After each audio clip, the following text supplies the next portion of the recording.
मेरे बाबा ने 4 लाख रुपए ब्याज पे लिए थे और वो सारे रुपए मैंने सुरेश को दे दिए। अब 4 दिन से वो मेरा फोन नहीं उठा रहा है। मुझे समझ में नहीं आ रहा है अब मैं क्या करूं, क्या बोलूं बाबा को।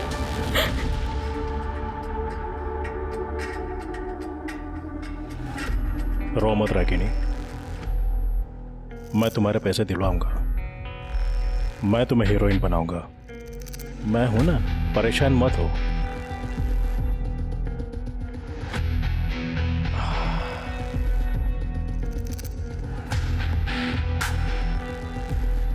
मैं नमन से बात कर लूंगा,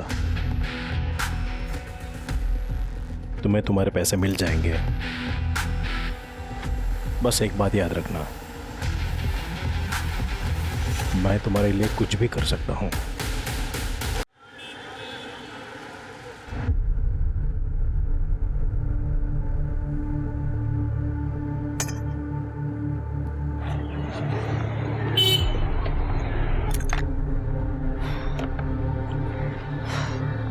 कैसी हो अम्मा?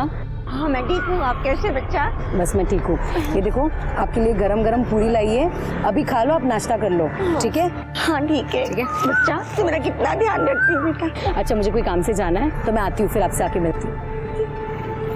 खा लेना ये नाश्ता। बेटा संभल के जाना।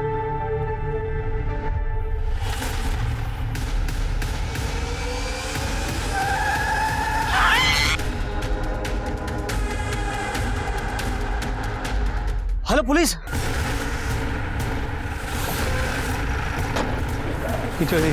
पूजा जरा चेक करो सर।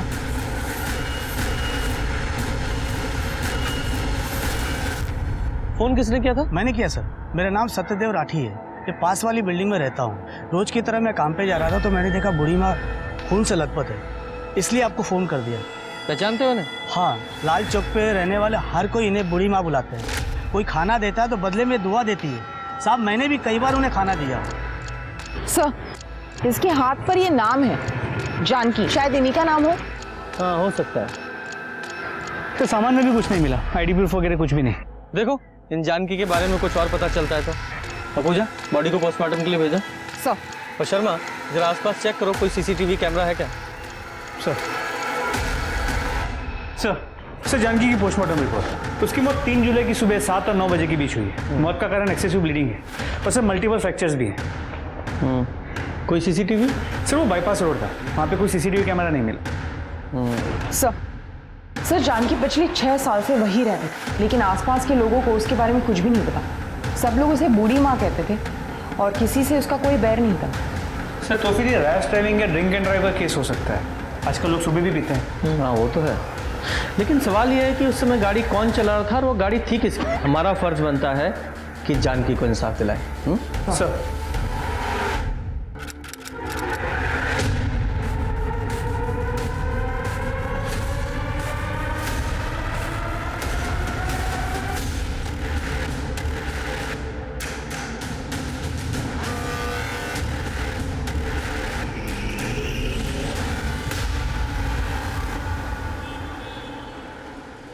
हम आपसे बेइंतहा मोहब्बत करते हैं साहिबे आलम, लेकिन आप आका हैं और हम कनीज। हमारी इन आंखों से हमारे ख्वाब मत छीनिए शहजादे, हम मर जाएंगे। हो गई नौटंकी? कितनी बार कहा है कि ये सब छोड़ के घर का कामकाज करना सीखो। मेरी अम्मा कहती है कि जब रोटी गोल होगी तभी औरत की जिंदगी सफल होगी। यहाँ तो नाटक से ही छुट्टी नहीं है, पता नहीं क्या नौटंकी करती रहती है। कपड़े रखो। अरे माँ, जमाना बदल गया है। अच्छा आजकल सिर्फ लड़कियां चूल्हा चौका नहीं कर रही है, देश भी संभाल रही है। तुम तो बेटा ना बस घर संभाल लो, उतना ही बहुत है मेरे लिए।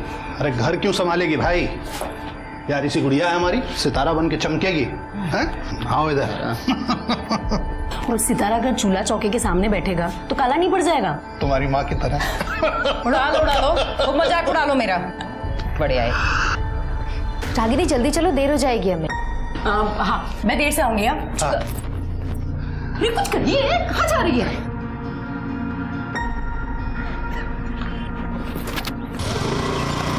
Bye bye. संभल कर जाना।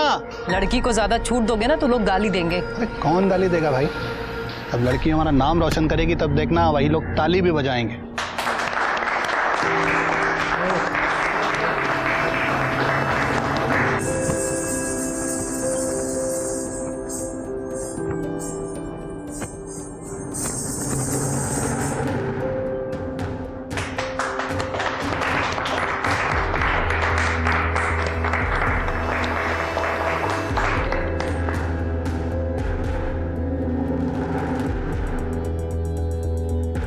और इस प्रतियोगिता के विजेता है रागिनी शर्मा।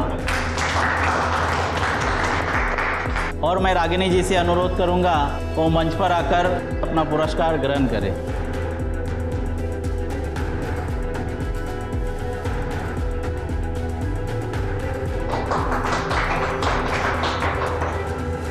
मुबारक। Thank you. रागिनी ने ना सिर्फ ये प्रतियोगिता जीती है बल्कि हम सब लोगों का दिल भी जीता है। इसलिए हमारे फिल्म डायरेक्टर मिस्टर नमन झा ने उन्हें अपनी अगली फिल्म में बतौर हीरोइन लेने का फैसला किया है। हाँ हमारी बिटिया हीरोइन बन गई भाई। नाचो, अरे नाचो। बहुत बढ़िया बेटा, बहुत बढ़िया।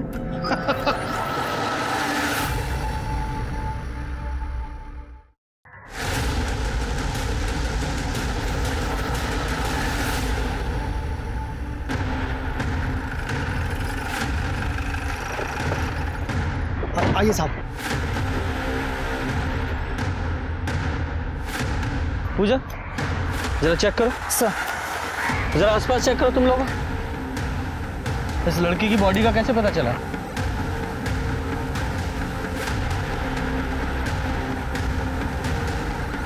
सर शायद 25-26 साल की लड़की होगी। और सर ये देखिए, ये रस्सी का निशान गले पर, शायद रस्सी से गला घोट के मारा गया है। और सर जबरदस्ती का कोई निशान नहीं है, तो शायद इसके साथ नहीं हुआ होगा। जरा आसपास चेक करो, कोई रस्सी वगैरह मिलती है क्या? सर शर्मा, पर एक बात समझ में नहीं आ रही है, इस जंगल में ये अकेली लड़की करने क्या आई होगी और किससे मिलने आई होगी? सर एक चांस ये है कि इसे कहीं और मारा गया है और बॉडी को यहाँ लाके फेंक दिया। हाँ पॉसिबल तो है। सर एक फोन मिला। फोन तो काफी नया लग रहा है, हो सकता है इस लड़की का हो। इसे लैब में भेजो और चेक करो, देखो क्या मिलता है इसमें। सर पूजा बॉडी को पोस्टमार्टम के लिए भेजो। सर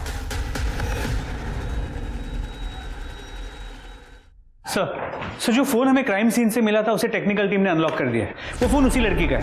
लड़की का नाम रागिनी शर्मा है, शांति नगर में उसका घर है। शांति नगर मतलब क्राइम सीन से 6 किलोमीटर होगा।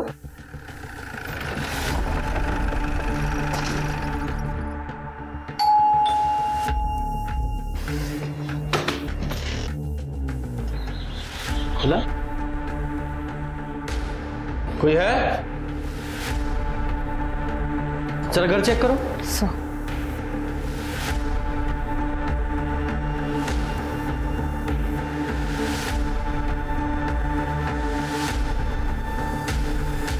सर कोई नहीं है। सर अंदर कमरे में अलमारी खुली हुई है, सामान यहाँ वहाँ पड़ा हुआ है। लगता है मामला चोरी का है।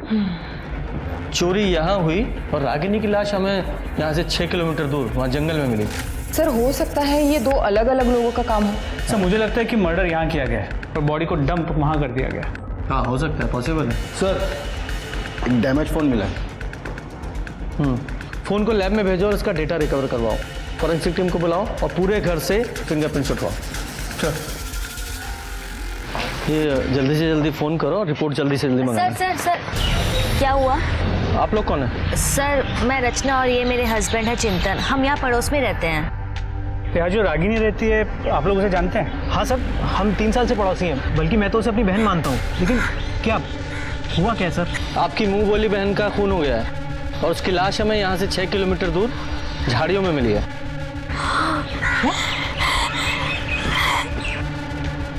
अच्छा एक बात बताइए, आप रागिनी से आखिरी बार कब मिले थे? सर अभी 3 दिन पहले मिले थे। बिना किसी सहारे के तुम अपने पैरों पर खड़ी हो रागिनी, ये हमारे लिए गर्व की बात है। हमें खुशी होगी अगर तुम हमारी पार्टी में महिला विभाग की कार्यकर्ता के रूप में शामिल हो जाओगी। जरूर सरस्वती जी। ये हमारी कार्यकर्ता है सुषमा जी और लता जी, और ये हमारा बेटा लोकेश, और ये हमारी होने वाली बहू अंजलि। हेलो। हाय। और लोकेश की होने वाली पत्नी अंजलि। इनका स्वागत करो। जी मम्मी जी।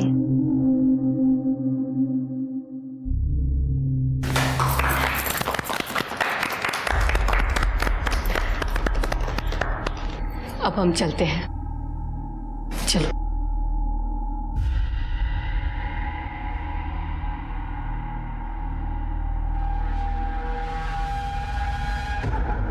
ये सब? ये सरस्वती जी हैं।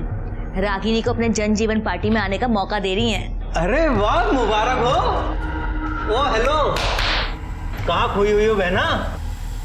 अरे कुछ नहीं, वो मैंने आपको बताया था ना, वो आदमी जिसके पास मेरे 2 लाख रुपए अटके हुए हैं, वो मुझे परेशान कर रहा है, मेरे पैसे ही नहीं दे रहे। रागिनी को किस बात के पैसे लेने थे? सर रागनी फिल्म इंडस्ट्री में काम करती थी, शायद शूटिंग के पैसे होंगे। हाँ, जिस आदमी से पैसे लेने थे उसका नाम पता है? हाँ, बबलू। बबलू। अच्छा, रागिनी के साथ इस घर में और कौन रहता है? कोई नहीं सर, रागनी अकेली रहती थी। उसकी फैमिली नहीं है?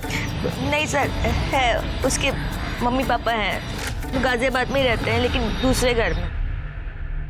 मतलब एक ही शहर में अलग अलग रहते थे? उनकी आपस में कुछ प्रॉब्लम थी क्या? सर हमें नहीं पता सर। ओके, ठीक है। उनका एड्रेस पता है? हाँ। पूजा, एड्रेस ले लो। सर। और शर्मा, इस बबलू का पता लगाओ। सर। नमस्कार इंस्पेक्टर साहब। सर आप यहाँ? हमें रागनी की मौत का बहुत दुख है। वो हमारी पार्टी की कार्यकर्ता थी। आप उसके कातिलों को जल्द से जल्द ढूंढिए। अगर इस काम में हमारी किसी भी तरह की मदद की जरूरत हो तो हमें बताइए। जी सर, श्योर। नमस्कार सर। सुनो ना, सर जा रहे हैं हम, अभी बात कर लें क्या? अभी नहीं दोस्तों, बाद में। अभी मौका है हमारे पास, अभी बात कर सकते हैं हम। इतना गर्म माहौल हो रखा है, बाद में बाद में आराम से करते हैं ना। रुको।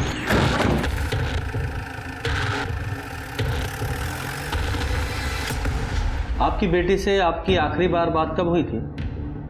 2 साल हो गए सर। 2 साल? इतना लंबा टाइम क्यों? हमारी बेटी रागनी को बड़ी हीरोइन बनना था सर। उसने केंद्रीय नृत्य मंदिर की अभिनय प्रतियोगिता भी जीती थी सर। प्रथम स्थान हासिल किया था उसने। और उस मंच से डायरेक्टर नमन झा ने तो वादा भी किया था सर कि हमारी बेटी रागनी को फिल्म में हीरोइन बनाएंगे। सब कुछ थे सर, हमारी बेटी का सपना पूरा होने जा रहा था। तो फिर ऐसा क्या हुआ था कि आप लोगों ने अपनी बेटी से सारे रिश्ते नाते ही तोड़ लिए? ये सब करने से पहले मर क्यों नहीं गई? मर क्यों नहीं गई? बाबा, तो राम से दुनिया की परवाह किए बगैर तुझे तेरे सपने पूरे करने की आजादी दी हमने, और बदले में तूने हमको क्या दिया बेटा? वो ठाकुर हमको बोल रहा था कि कैलाश तुम तो बड़ा आदमी बन गए, तुम्हारी बेटी एक रात का 10,000 रुपया लेती है। मन करता है तुमको जान से मार दे। बाबा, आपने मेरे खातिर इस घर को गिरवी रख दिया था। मैं नहीं चाहती थी कि मेरी वजह से आप लोग के सर से ये छत चली जाए। मुझे जो ठीक लगा मैंने किया बाबा। छत चली जाती बेटा तो कोई बात नहीं थी, जी लेते हम बिना छत के, लेकिन बिना इज्जत के कैसे जिएंगे हम? कर दिया पिंडदान तेरा हमने। हमारे लिए मर चुकी है ये। निकल जा इस घर से, निकल जा इस घर से। आपकी बेटी ने समाज में आपकी नाक कटा दी तो आपने उसकी जान ही ले ली। क्या कह रहे हैं सर आप? उसके सपनों में हम भी उसके साथ थे। हम अपनी इकलौती बेटी को कैसे मारेंगे? हमने ऐसा कुछ नहीं किया था सर। ये अलग बात है कि जब से हमने उसे घर से निकाला था उसके बाद हमने उसकी शक्ल नहीं देखी। ठीक है, शक्ल नहीं देखी। अब ये बताइए कि 8 तारीख को आप कहाँ थे? 8 तारीख को हम घर पे ही थे सर। बाहर ज्यादा आना जाना नहीं होता है, तबीयत खराब रहती है आजकल। साहब, आपसे एक विनती है, आप मेरे बेटे के कातिलों को पकड़ना जरूर। जी। हमारी बेटी को इंसाफ दिलाइए सर। सर, रागिनी के कॉल रिकॉर्ड्स, इसके मुताबिक उसकी सबसे ज्यादा बातें 2 लोगों से होती थी। एक उसके नेबर रचना और दूसरा बबलू दुबे। ये वही बबलू दुबे तो नहीं है जिसके बारे में चिंतन ने बताया था? सर लगता तो ऐसे ही है। करता क्या है ये? लड़कियों की दलाली करता है। मतलब ये बात कंफर्म है कि रागिनी प्रोस्टिट्यूशन के बिजनेस में थी? जी सर, अब तक की इन्वेस्टिगेशन में तो यही बात सामने आई है। इस बबलू का बैकग्राउंड चेक किया सर, इसका क्रिमिनल रिकॉर्ड है, केस में अंदर जा चुका है। ये रागिनी ने इसे 2 लाख रुपए भी दे रखे थे और इसका क्रिमिनल रिकॉर्ड भी है। इसकी सर्च कहाँ तक पहुँची? सर उसका फ़ोन अभी बंद है। उसके मोबाइल की लास्ट लोकेशन मेरठ की है। शर्मा, मेरठ गाजियाबाद किसी भी बिल में छुपाओ, ढूंढो उसे। सर सर रागिनी की पोस्टमार्टम रिपोर्ट, इस रिपोर्ट के हिसाब से रागिनी की मौत 8 अक्टूबर को शाम 5 से 7 बजे के बीच हुई। पहले उसे बेहोश किया गया और फिर रस्सी से गला घोंट के मारा गया, और जब रागिनी की मौत हुई तब वो 3 महीने प्रेग्नेंट थी। क्या? हाँ सर। सर रागिनी प्रोस्टिट्यूशन में थी। ये बच्चा शायद उसके किसी कस्टमर का हो। नहीं पूजा, मुझे तो ऐसा नहीं लगता, क्योंकि जो भी औरतें इस प्रोस्टिट्यूशन के बिजनेस में होती हैं वो सतर्क होती हैं, सेफ्टी का ध्यान रखती हैं। ऐसा हो सकता है कि रागिनी का कोई बॉयफ्रेंड हो, वो उससे प्रेग्नेंट हुई हो, और फिर रागिनी ने शादी के लिए उस बॉयफ्रेंड पर दबाव डाला, उसने इनकार किया और मार डाला। सर हो सकता है उसका कोई रेगुलर कस्टमर हो, ये बच्चा उसी का हो, और ये रागिनी उस कस्टमर को ब्लैकमेल कर रही हो, इसलिए उसने रागिनी को मार दिया होगा। अब ये पॉसिबिलिटीज तो बहुत सारी हैं। रागिनी से जुड़े जितने भी लोग हैं सबकी डिटेल्स निकालो, और ये चिंतन और रचना, उससे भी पूछताछ करनी है। हो सकता है सर, रागिनी का बॉयफ्रेंड उससे अक्सर मिलने आया करता था। लंबा चौड़ा लड़का था, करीब 6 फीट का, बाइक से आता था। बाइक का नंबर याद है? नहीं सर, नंबर तो नहीं याद, लेकिन सर वो हेलमेट पहन के आता था और बिना हेलमेट उतारे अंदर चला जाता था। उसके हेलमेट में ना कुछ स्टिकर सा बना हुआ था, बैलगाड़ी का। बैलगाड़ी? जी, मैंने उससे एक बार पूछा भी था।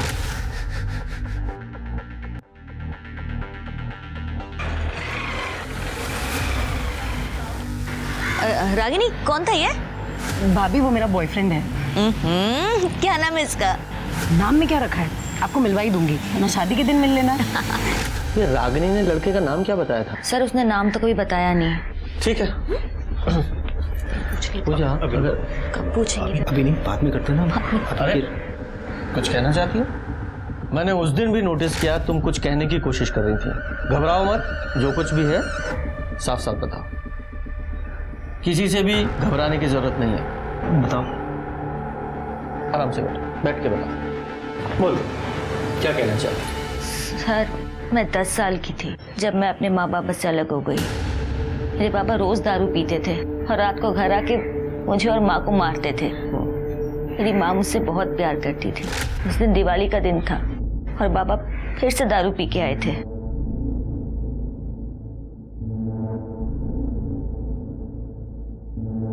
रचना, रचना बेटा, एक काम कर, तू चाचा के घर चली जा और आज रात वहीं रुकना, ठीक है? मैं कल सवेरे तुझे खुद लेने आ जाऊंगी। अक्कल है कि नहीं? उनकी बेटी को यहाँ भेज दिया। मैंने कोई ठेका लेके रखा है क्या सबको खिलाने का? धीरे बोलो, धीरे, बच्चे यहीं पे हैं, सुन लेंगे तो उनपे क्या असर पड़ेगा। और वैसे भी भैया की बेटी है वो। भैया की बेटी है तो क्या मैं डरती हूँ? भैया की बेटी है तो उनको बोलो उनकी बेटी को खिलाए। एक तो घर में मिठाई कम आती है, तो मैं अपनी बेटी को खिलाऊं या फिर उनकी बेटी को? हाँ देखो, आज के आज इसको यहाँ से भगा दो, समझे? मैं वहाँ से निकली और रोते रोते एक टेम्पो में जाके सो गई। जब आँख खुली तो मैं दिल्ली में थी। मैं बहुत डर गई थी। वहाँ मैंने एक आदमी को बोला कि मैं कानपुर से हूँ, तो उसने मुझे एक ट्रेन में बिठा दिया। स्टेशन पहुँची तो मैं पटना में थी। वहाँ एक आदमी मुझे अपने घर ले गया और अपने फैमिली के साथ मुझे नौकरानी बना के रखने लगा।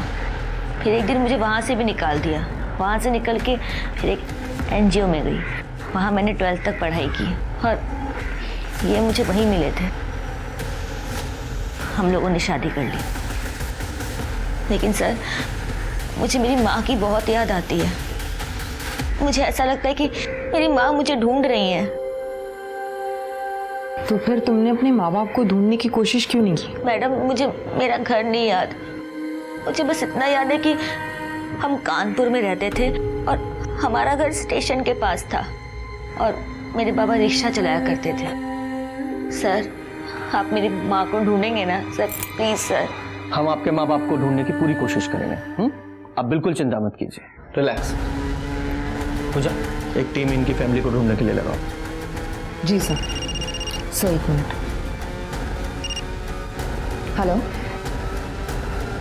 सर बबलू का पता चल गया है, वो मेरठ में प्लाजा लॉज में रुका हुआ है। सब आपने मुझे मुंह बंद रखने के लिए कहा था, तो पैसों का वजन भी ज्यादा होना चाहिए ना। अब पुलिस मुझे कुत्ते की तरह ढूंढ रही है, अगर मैं पकड़ा गया तो सब कुछ उल्टी कर दूंगा।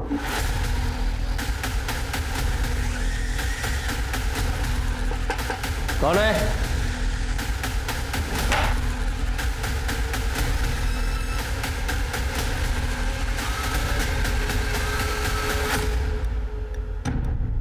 रागिनी को क्यों मारा? सब मैंने नहीं मारा रागिनी को, सब मैं। जिस दिन रागिनी का कत्ल हुआ तूने उसे फोन किया था ना, 2 लाख रुपए तूने देने थे ना उसके, वो रुपए ना देने पड़े इसलिए फोन किया, बुलाकर मार डाला उसे।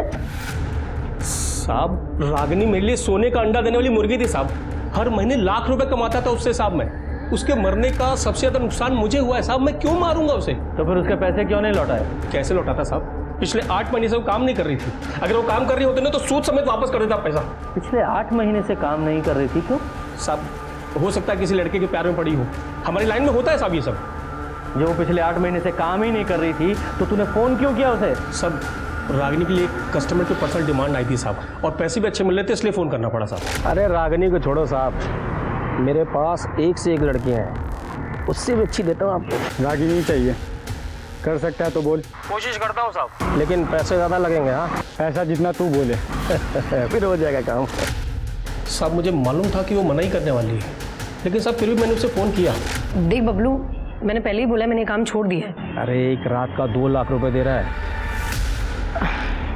ठीक है हाँ बोल दे, कितने बजे जाना है?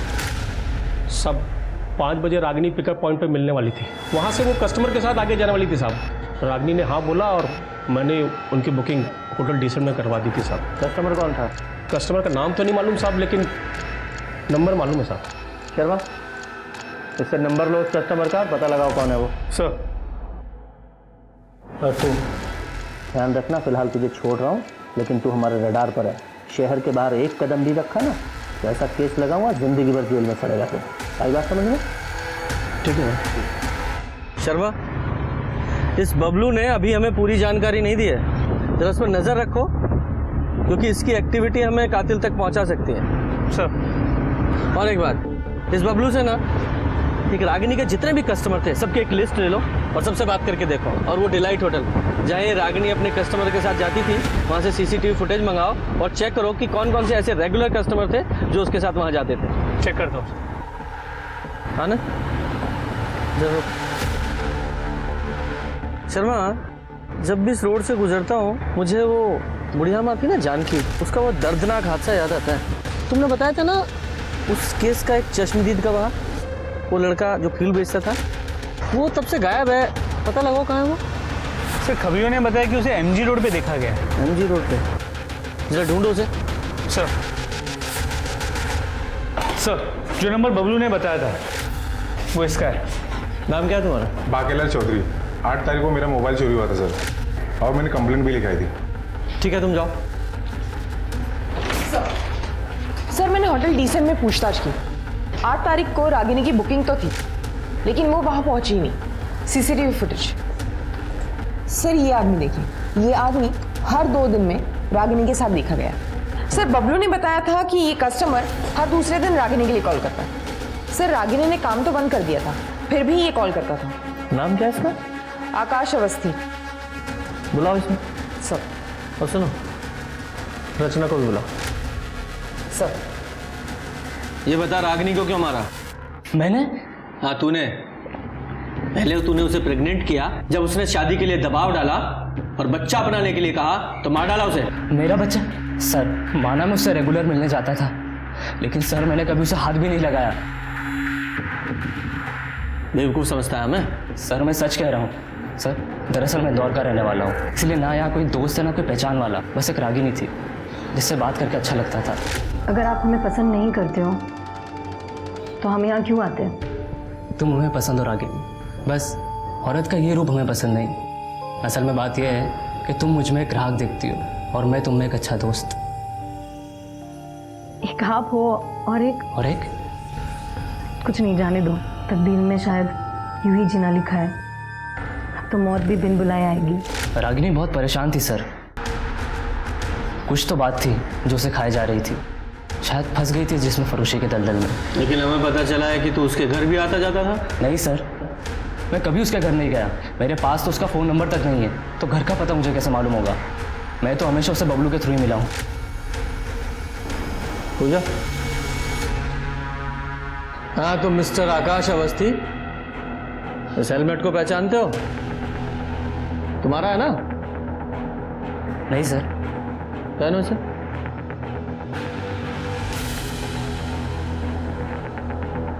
रचना, घूम जाओ।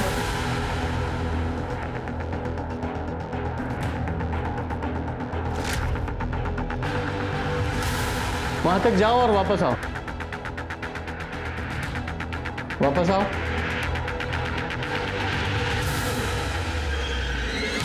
सर शायद ये वो नहीं है।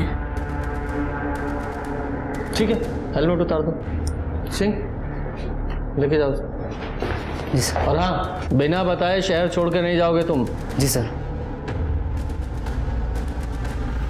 सर, मेरी माँ का कुछ पता चला क्या?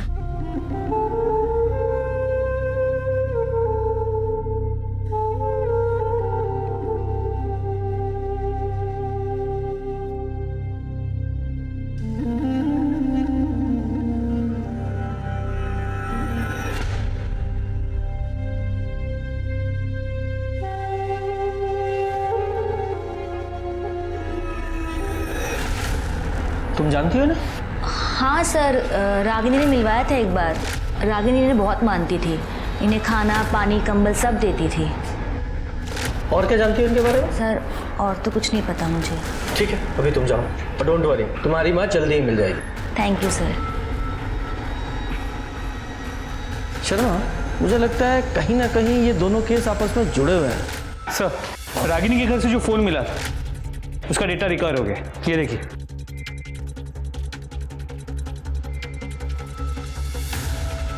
चलो।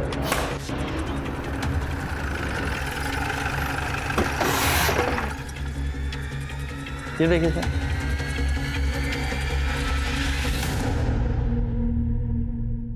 देव प्रसाद शुक्ला जी, आपके और रागिनी के ताल्लुकात थे? ओपोजिशन की अच्छी चाल है मुझे बदनाम करने की। ये फोटो झूठी है। सर, हमने सारे फोटोज की जांच कराई है, किसी भी फोटोज के साथ कोई भी छेड़छाड़ नहीं की गई है। मैंने कहा ना झूठी, फोटोशॉप की है। सर एक काम करते हैं, आपका डीएनए टेस्ट करा लेते हैं, सब क्लियर हो जाएगा। मुझे डीएनए टेस्ट नहीं कराना। निकलो यहाँ से।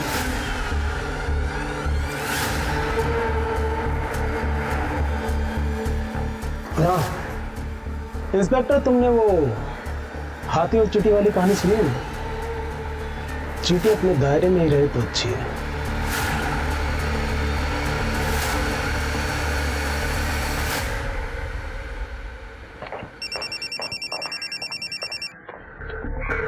शर्मा, एक मिनट। जैन सर जी, सॉरी सर जी, ध्यान रखूंगा। जैन सर। क्या हुआ सर? कुछ नहीं। इस देव प्रसाद शुक्ला के खिलाफ हम सिर्फ इन फोटोग्राफ्स के आधार पर कार्रवाई नहीं कर सकते। हमें इसके गिरबान तक पहुंचने के लिए कुछ और पुख्ता सबूत चाहिए। शर्मा, तुम्हें याद है रागिनी के फादर ने हमें बताया था कि रागिनी को एक डायरेक्टर ने फिल्म ऑफर की थी। क्या नाम था उस डायरेक्टर का? नमन झा। नमन झा, बात करो उससे और पता करो कि क्या हुआ था उस कार्यक्रम में, क्योंकि उस कार्यक्रम में ये देव प्रसाद शुक्ला और उसकी पत्नी दोनों शामिल थे।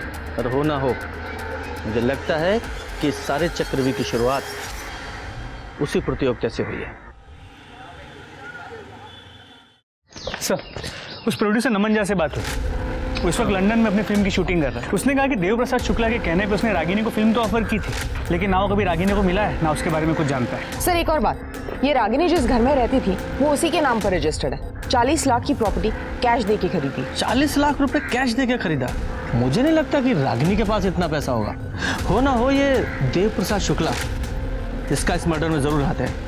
ये देव प्रसाद शुक्ला और उसके आदमियों पर नजर रखो और साथ ही साथ बबलू पे। एक मिनट सर। हेलो, ठीक है मैं पहुंचती हूँ। सर कानपुर में रचना की माँ जिस मोहल्ले में रहती थी उसका पता चल गया।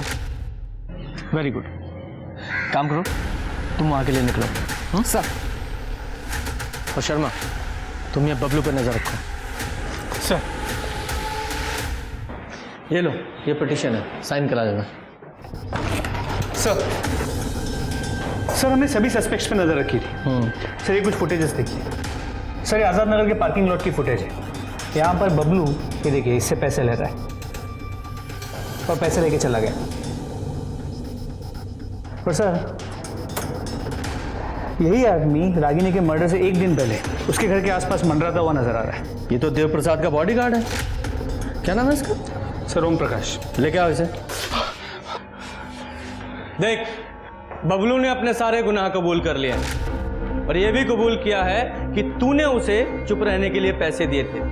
और हम जानते हैं, ये बात अलग है कि वो डायरेक्ट तूने पैसे नहीं दिए थे, किसी और ने दिलवाए थे। और रागिनी के मर्डर से पहले तू उसके घर के आसपास मंडरा रहा था। सीसीटीवी फुटेज है हमारे पास जिसमें तू साफ नजर आ रहा है। और तेरे फोन की लोकेशन और तेरे कॉल रिकॉर्ड्स भी है हमारे पास कि तूने कब कब रागिनी को कॉल किया था। सब दर्ज है हमारे पास। बोल।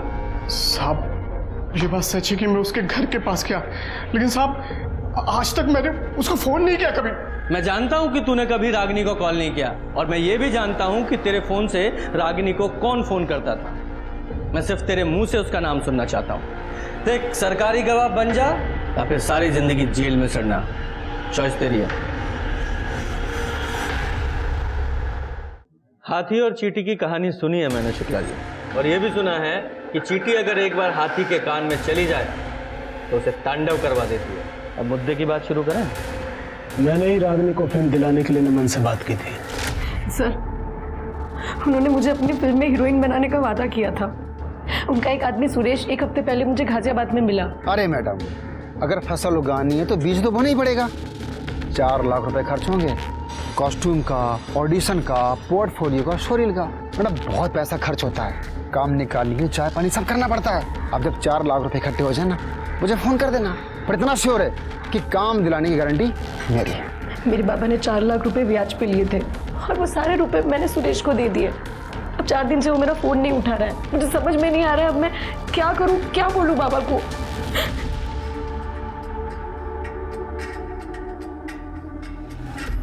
रो मत रागिनी,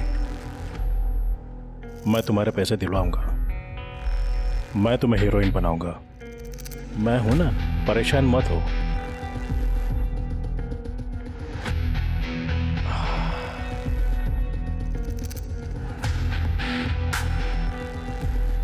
मैं नमन से बात कर लूंगा, तुम्हें तुम्हारे पैसे मिल जाएंगे। बस एक बात याद रखना, मैं तुम्हारे लिए कुछ भी कर सकता हूं। और ये सुरेश कौन है? पता नहीं, शायद सुरेश ने ही नमन के नाम से रागिनी को बेवकूफ बनाया। मैंने उसे ढूंढने की बहुत कोशिश की लेकिन वो मिला नहीं। फिर मुझे पता चला कि रागिनी प्रोस्टिट्यूशन के बिजनेस में आ गई। एक दिन मैंने उसे कॉल करके कहा कि मैं तुम्हें घर लेकर देता हूँ, तुम्हारा खर्चा उठाता हूँ, तुम ये धंधा छोड़ दो और मेरे साथ रहो। तो मालूम, पिछले 6 महीने से मेरे उससे कोई ताल्लुकात नहीं है। मैंने उससे सारे रिश्ते तोड़ दिए थे। तो ऐसा क्यों किया आपने? मन भर गया। और जब पिछले 6 महीने से मेरे उससे कोई ताल्लुकात ही नहीं है तो ये बात जाहिर है कि वो कम से कम मुझसे तो प्रेग्नेंट नहीं थी। शुक्ला जी, ये तो डीएनए टेस्ट के बाद ही पता चलेगा कि क्या सच है और क्या झूठ। मैं डीएनए टेस्ट कराने के लिए तैयार हूँ इंस्पेक्टर, लेकिन मेरी आपसे एक रिक्वेस्ट है कि ये बात बाहर ना आए। इलेक्शन सर पर है। ठीक है, उसकी चिंता मत कीजिए। Thank you. आज तो सारे फूल भीगे ही नहीं। सर ये राजू। हाँ साहब। राजू बेटा, तुम पहले ये फूल लाल चौक पे बेचा करते थे ना? हाँ साहब, वहाँ कमाई कम होती थी और यहाँ कमाई अच्छी होती है। अच्छा, जब तुम लाल चौक पे फूल बेचा करते थे तो एक कार ने एक बुढ़िया माँ जानकी उनको टक्कर मार दी थी जिससे उनकी मौत हो गई थी। तुम वहीं थे? हाँ साहब, मैं वही था। रागिनी दीदी बूढ़ी माँ को खाना देकर जैसी निकली, पीछे से एक कार आई और बूढ़ी माँ को उड़ाकर चली गई। सर ये हो सकता है कि वो गाड़ी रागिनी का पीछा कर रही है और गलती से जानकी को टक्कर मारी। हाँ, पॉसिबल तो है। अच्छा राजू बेटा, एक बात बताओ, जब तुम लाल चौक पे थे, उस बुढ़िया को उस गाड़ी ने टक्कर मारी, तो तुमने देखा कि कार कौन चला रहा था? नहीं साहब, उस गाड़ी का कलर, उसकी नंबर प्लेट वगैरह कुछ याद है? नंबर वंबर तो याद नहीं है, लेकिन हाँ गाड़ी पर बैलगाड़ी छपी हुई थी।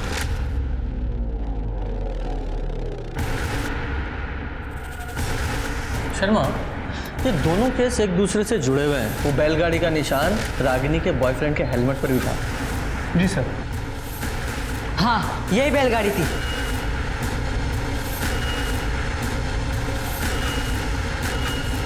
यही बैलगाड़ी थी ऐसी? हाँ साहब, यही बैलगाड़ी छपी थी उस गाड़ी पर। बैठो, चाय फिर। सीसीटीवी खंगालो, सारा नाकाबंदी करो, कुछ भी करो। I want that car any how. Sir DNA report पढ़ो। सर रिपोर्ट के हिसाब से देव प्रसाद का डीएनए रागिनी के बच्चे के डीएनए से मैच करता है, लेकिन सिर्फ 25%। मतलब वो देव प्रसाद नहीं है, उसका भाई या बेटा है। लेकिन सर देव प्रसाद का कोई भाई नहीं है। मैं सच कह रहा हूँ, मैंने कुछ भी नहीं किया।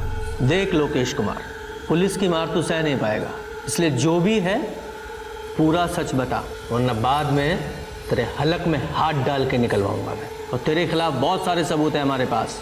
तेरी कार जिससे तूने जानकी को उड़ाया था वो बरामद हो चुकी है। रागिनी के पेट में पल रहे बच्चे का डीएनए टेस्ट कराया हमने, जो तेरे डीएनए से मैच होता है, मतलब तू उसका बाप है। तो ये हेलमेट देख रहा, तेरे घर से बरामद किया हमने।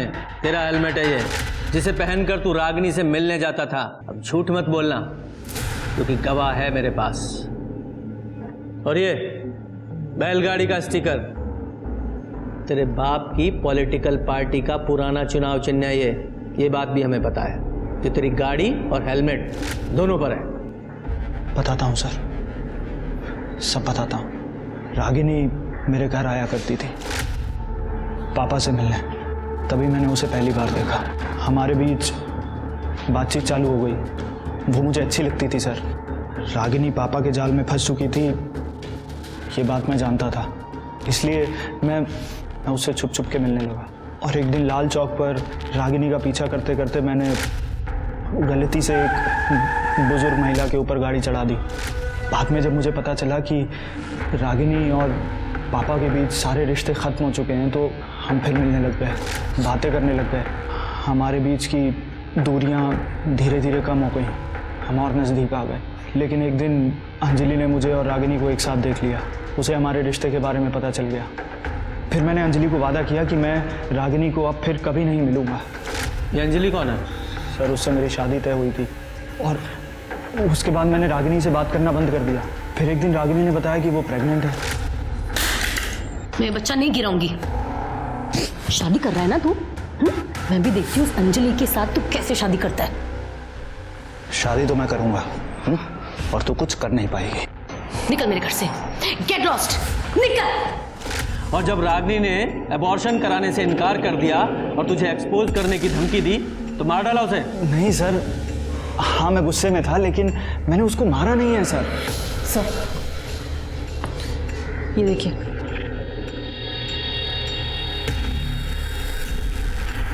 तूने नहीं मारा ना रागिनी को? नहीं सर। तो ये क्या है? रिपोर्ट है ये, इसमें साफ साफ लिखा है तेरी गाड़ी में रागिनी के बाल मिले और फार्म के ट्रेसेस जो रागिनी का गला घोटने से पहले उसे सुंघाया गया था। बोल। सर मेरी गाड़ी है, दो दिन पहले ही वापस आई है, लेकिन ये गाड़ी तो सर वो गाड़ी तो मैंने किसी को दी थी। किसको?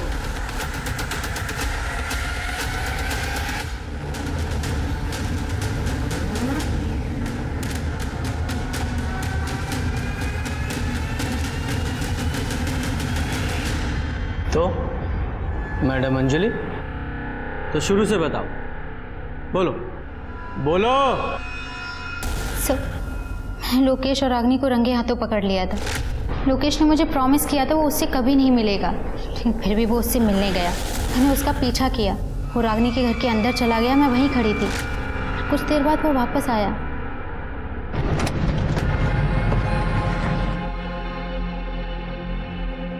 पापा, लोकेश अभी भी रागिनी से मिल रहा है। I want to kill that. Ragini से छुटकारा पाना चाहती हूँ? मैं मदद कर सकता हूँ। कितने पैसे दे पाओगी? जो तुम बोलो। कितने में डील हुई थी? 10 लाख। कौन था वो आदमी? उससे पहले मैंने उसे कभी नहीं देखा था। तुमने उसके साथ 10 लाख रुपए की डील की और तुम्हें पता ही नहीं वो कौन आदमी था? बेवकूफ समझाया मैं? जब डील की थी तब तो शक्ल देखी थी ना। स्केच बनवा सकते हो? जी सर।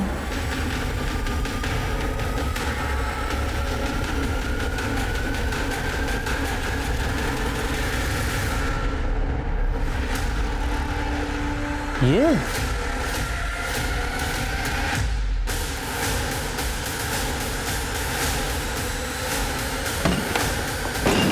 पूरे घर की अच्छे से तलाशी लो, कोई भी कोना छूटना नहीं चाहिए।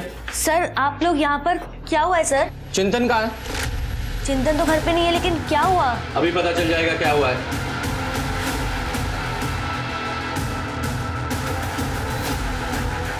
सर ये कैश मिला। रखो। ये पैसे किसके हैं? सर मुझे नहीं पता ये कहाँ से आया। ये ज्वेलरी मिला है। इतनी सारी ज्वेलरी किसकी है? नहीं सर ये मेरे नहीं है। मैं बताता हूँ किसके हैं। ये गहने रागिनी के हैं। और ये पैसे देख रही हो? ये पैसे रागिनी को मारने की कीमत। तुम्हारे पति चिंतन ने रागिनी को मारने की सुपारी ली थी। सर आप ये क्या बात कर रहे हैं? तो तुम भी तो इसमें शामिल नहीं हो? सर मुझे इसके बारे में कुछ नहीं पता, मैं सच कह रही हूँ। पकड़ो से। रागिनी को क्यों मारा तूने? तू तो उसे बहन मानता था ना? सब दिखावा था सर, पैसे नहीं थे मेरे पास। जानती थी वो, मेरा मकान बिकने वाला था। ये भी पता था उसको, किस्त चुकाने के पैसे नहीं थे मेरे पास। और जिससे उधार लिया था वो घर तक आ गया था उस दिन। सलीम भाई, मैं आपके पैसे पक्के से लौटा दूंगा, मुझे बस थोड़ी और मोहलत दे दो, बस 1 महीना। और अगर 1 महीने बाद भी पैसे नहीं आए तो ये घर तो बिकेगा ही, इसके साथ साथ तू भी दुनिया से उठ जाएगा। भैया ये कौन था? इन्होंने उनसे पैसे लिए थे बिजनेस के लिए। बिजनेस तो डूब गया, अब अगर पैसे नहीं लौटा पाए तो जान से मारने की धमकी दे रहे हैं। रागिनी, तेरे पास कुछ पैसे हो तो मैं लौटा दूंगा। भैया सच में मेरे पास कुछ भी नहीं है। 1 से आने वाले थे लेकिन वो भी अटके पड़े हैं। झूठ बोल रही थी वो। मिस्टर शुक्ला साहब के बहुत एहसान थे उस पर। लोकेश का भी उसके घर पे आना जाना था। पैसे तो थे उसके पास। उस दिन जब लोकेश उसके घर पे आया तो मैंने खिड़की से उन दोनों की बातें सुन ली। रागिनी के घर से बाहर निकला और अपनी गाड़ी में बैठकर जैसे ही निकला, मुझे अंजलि की आवाज़ सुनाई दी।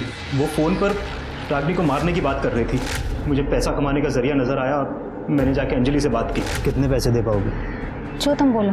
10 लाख। उसके बाद सर मैंने एक आदमी का फ़ोन चोरी किया और उसी फ़ोन से बबलू को फ़ोन लगाया और रागिनी को बुक करने के लिए बोला। रागिनी मेरी बताई जगह पर ठीक टाइम पर पहुंच गई। और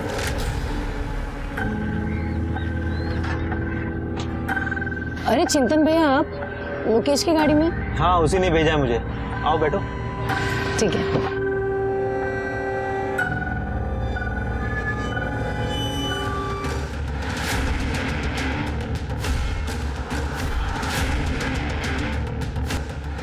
मेरा लालच बढ़ गया था सर। रागिनी को मारने के बाद मैंने उसके पर्स से उसके घर की चाबी निकाली और उसके घर जाकर अलमारी से सारे गहने और पैसे चुरा लिए। तूने सिर्फ रागिनी का ही कत्ल नहीं किया, बल्कि भाई बहन के रिश्ते का भी कत्ल कर डाला। चिंतन को रागिनी के खून के इल्जाम में उम्र कैद की सजा सुनाई गई। वहीं रागिनी की हत्या में भागीदार अंजलि को भी गिरफ्तार कर सलाखों के पीछे भेज दिया गया। साथ ही लड़कियों को जबरदस्ती जिस्म फरोशी के दलदल में उतारने वाले देव प्रसाद शुक्ला और बबलू को भी सख्त सजा हुई। जानकी एक्सीडेंट केस में दोषी पाए जाने के बाद लोकेश को भी कड़ी सजा सुनाई गई। सर फाइनली केस तो खत्म हुआ? नहीं शर्मा, अभी केस खत्म नहीं हुआ है। एक बड़ा काम करना भी बाकी है।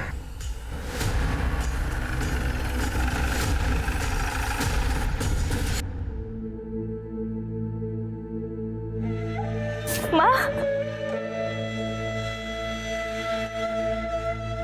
मैं रचना